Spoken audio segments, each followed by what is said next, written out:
التسليم وعدم القلق. قعدت افكر كده، امنا العذراء دي ملهاش اب وام في الوقت ده، زي اللي خلاص ملهاش اب وام، وهي 13 سنه ولا 14 سنه وبقت حامل. مشكله صعبه جدا من غير اب وام.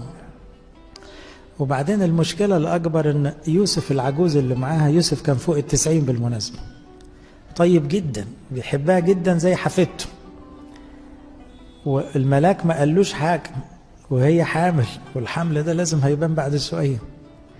لو واحدة تاني كانت بقت بتفكر ومهمومة وايديها على خدها وعمالة ايه تحسب، طب اقول له، طب ما اقولوش، طب اسافر، طب ما اسافرش، طب هعرف اوصل لوحدي، طب عند اليصابات هيقولوا ايه، طب هيفهموني، طب هينفع اقول لاليصابات وزكريا ان انا حامل؟ هي رايحة ومش عارفة ان هم عارفين، خلي بالكم هي رايحة فوجئت انه الروح القدس قال لاليصابات، لكن هي مش عارفة دول عارفين ولا لا، هي رايحة تخدم.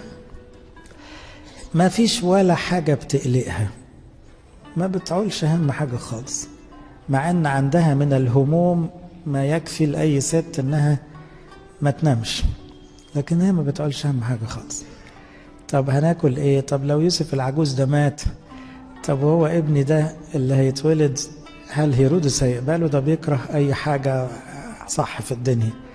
ما فيش بقى تفكير من النوع ده، فيش قلق على أي شيء في الحياة، عايشة تسليم على أجمل درجاته، متشالة شيل وخاف ربنا، ما بتحسبش لأي حاجة. ما فكرتش ماذا سيكون موقف يوسف، وما فكرتش ماذا سيحمل المستقبل، وما فكرتش أنا هبقى أم إزاي. ده أي بنت حتى عادية خالص تتجوز وتحمل بتبقى قلقانة، هو أنا أنفع أم؟ هو أنا هعرف أربي؟ هو هيحصل إيه في الولادة؟ هو مش عارف الأيام الجاية شايلالي إيه؟ ولا حاجة من الحاجات دي بتعدي عليها. هي شغلتها تسبح وتحب في ربنا وتسرح في ربنا طول الوقت، وكل حاجة ماشية لوحدها.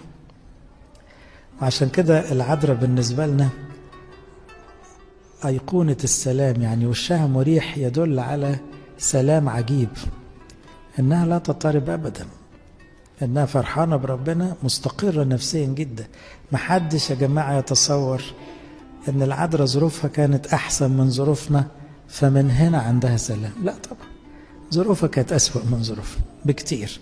من ناحية الناس ملهاش ناس، ومن ناحية الفلوس فقيرة جدا، ومن ناحية التحديات والتغييرات اللي في حياتها كبيرة جدا، ومع هذا كان سلام عجيب.